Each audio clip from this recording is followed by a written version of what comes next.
Olá! Hoje a gente faz um mergulho fundo em Gênesis 30.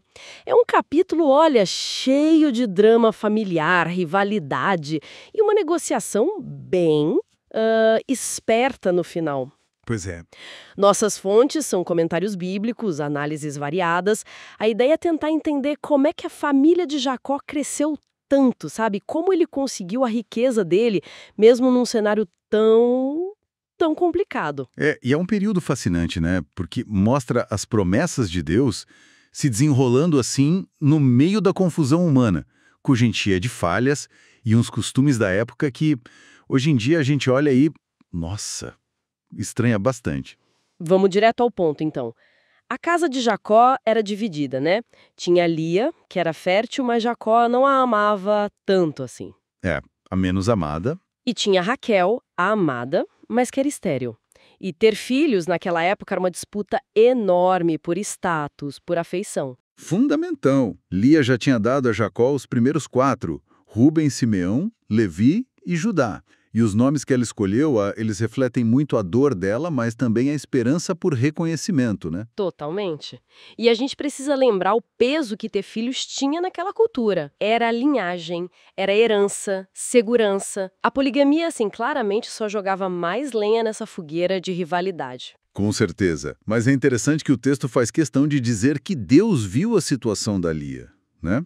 E teve compaixão dela. Isso é um ponto importante. Aí a coisa escala. Raquel fica desesperada, né? E oferece a serva dela, Bila, para Jacó. Um costume da época. E aí nascem Dan, que significa julgou, e Naftali, lutas. Os nomes praticamente gritam a angústia da Raquel, né? Exato. Lia, vendo que parou de ter filhos, faz a mesma coisa com a serva dela, Zilpa. E aí vem Gade, sorte, e Aser, feliz.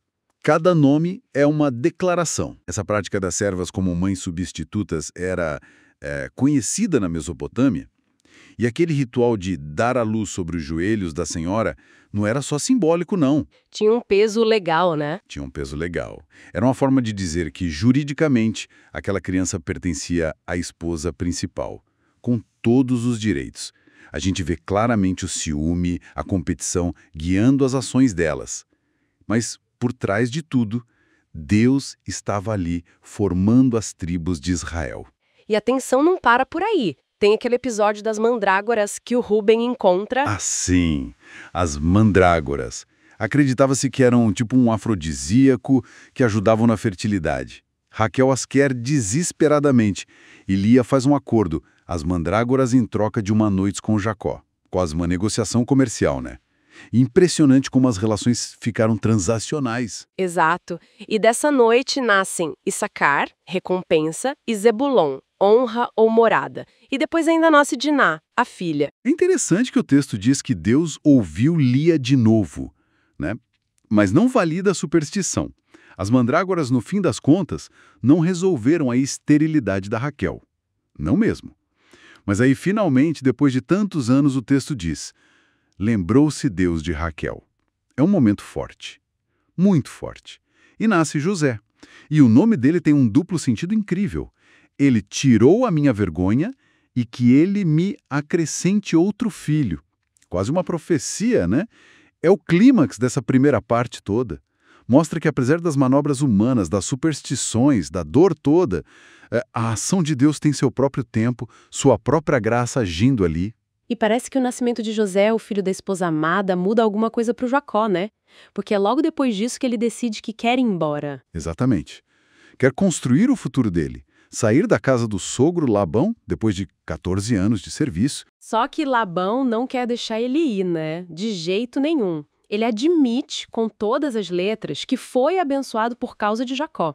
E o detalhe curioso é como ele diz que descobriu isso. Por adivinhação. Ele usa a palavra Nachash. Essa prática era comum lá na Mesopotâmia, certo?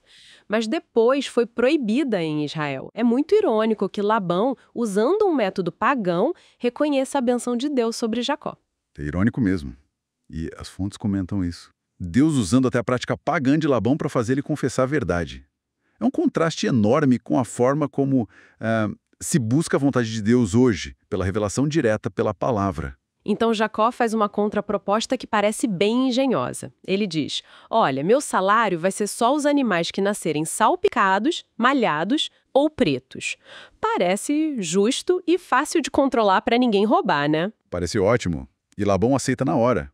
Esses animais eram raros, a minoria do rebanho. Para o Labão, parecia um negócio da China. Só que No dia seguinte, Labão já dá um jeito de trapacear de novo. Ele tira todos os animais que já tinham essas características do rebanho principal e manda para bem longe, com os filhos dele. É o Labão sendo Labão, né? Astuto e desonesto. impressionante a rapidez. Mas já corresponde com a própria astúcia dele. Vem aquela história famosa das varas descascadas de álamo, aveleira, plátano. As varas. Ele colocava na frente dos animais na hora de acasalar, na água. A ideia, a crença da época, era que o que as fêmeas vissem naquele momento influenciaria a cor das crias. Sempre achei essa parte meio mágica, sei lá. Era uma crença popular da época sobre influência pré-natal, sabe? Sem base genética como a gente entende hoje. Mas o ponto-chave que os comentaristas levantam não é se as varas funcionavam ou não. Qual é o ponto, então? É a ação soberana de Deus.